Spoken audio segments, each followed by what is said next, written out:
Well, 2011 marks the 75th anniversary of one of the greatest disasters in the city's history. Now, folks might say, gee, what about the Lakeview tornado? And that certainly was horrible.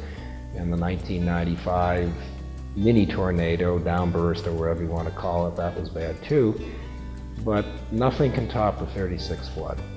There's still a few folks around who remember it, and this would be the 75th anniversary.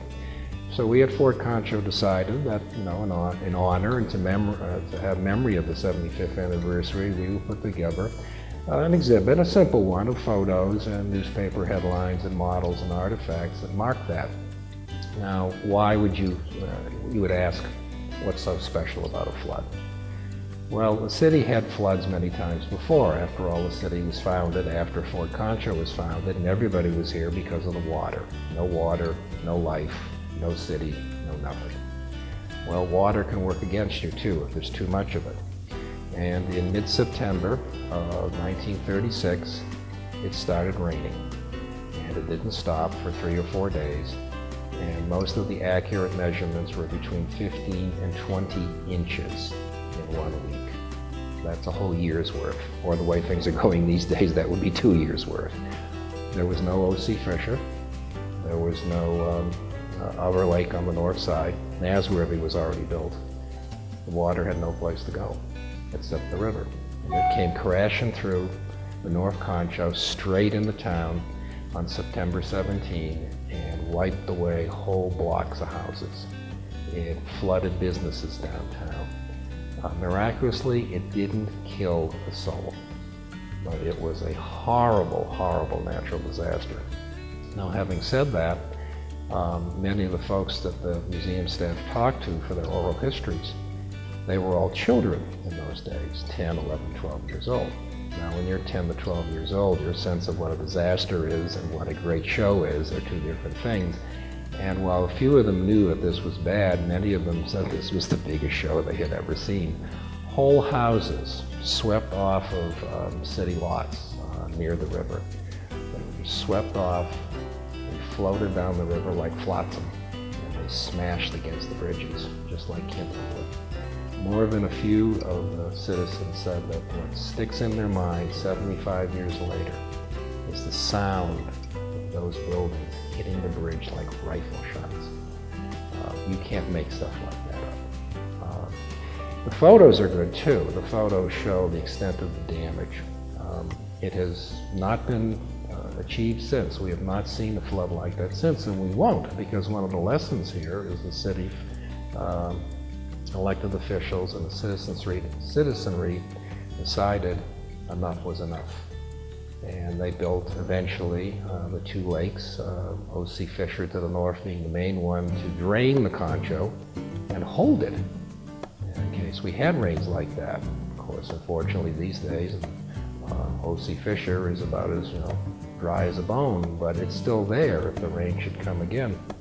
So the lesson here is one in remembering your history, but also understanding that nature has a force, and hopefully it will take the 500-year or the 10,000-year flood to achieve something like that again, because when folks come here and look at the pictures, see the headlines, and see the model behind us, which we have courtesy of the Art Museum, this was one very large flood for San Angelo's time, and if all goes well, we won't see its likes again. The exhibit is composed of about 4 main pieces. First, the model behind me, as I mentioned before, was originally created back in the early 1990s for the city planning weekend called RUDAT, Regional Urban Design Assessment Team, a really highly involved and energetic weekend assessment of the city's cultural facilities in downtown, and it was created to show what progress could be made. And we borrowed it from the Art Museum, and with some simple red felt showed the extent of the floodwaters. Second, we have photos, a lot of photos. We have thousands of photos here at Fort Concho from various sources. Some of these came from the newspaper, some came from our own collection. Many were taken by a man by the name of Price. We don't know much about, but this man in 1936 had a sense that this was big and he was going to go out and take pictures, and he did, and many of the photos are his. They say photo by Price. We also have newspaper headlines. Thanks to our friends with the city and the GIS division, they took our microfilm borrowed from the Standard Times, and they blew these things up, oh man, 4 or 5 times the size. Actually, newspapers in those days were bigger, much bigger. Newsprint wasn't as expensive.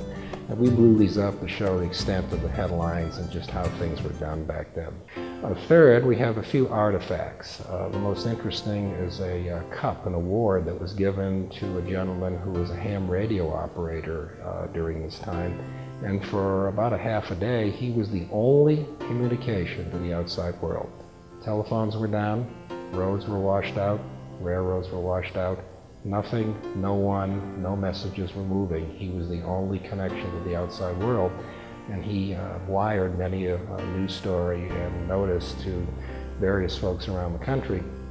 And the Southwest Club, the Southwest Radio Club, honored him at a banquet with that loving cup, and his son let us borrow that for the exhibit here. So it really is one of those artifacts that has a great story. And there's a photo of him in the club at that time period. And lastly, we have some maps. Now, a lot of folks don't get very excited about maps, but these are really worth looking at because they show several things. First, San Angelo was a much, much smaller city in 1936. Today's population, 95,000. Back in 1936, about 24,000. So basically the city was about a quarter of its size. But it was also a lot smaller geographically. Now the land hasn't gone anywhere, the land was still there. But most of what we know is the southwest part of town and the far south side and all of the north side past 19th Street. They either weren't developed or they were whole separate communities, such as Lakeview. And we took a 1936 map of the city, overlaid it on a 2011 map, and it's just amazing to see how fast, how far the city has grown. And we have some charts that show the extent of the 36 flood downtown and throughout all the sides of the Concho. And it really is somewhat sobering to look and see how far that water went. We're not just talking a block or two. I mean, it marched right up Chadron Street. And there's a little chart that shows the city then and now, how many fire stations, population, how many police, and pretty much everything that San Angelo had in 1936. There are many, many more today, except one thing. Today we only have one movie theater. Back then they had 6. And that probably tells you more about life and times over 75 years than anything else.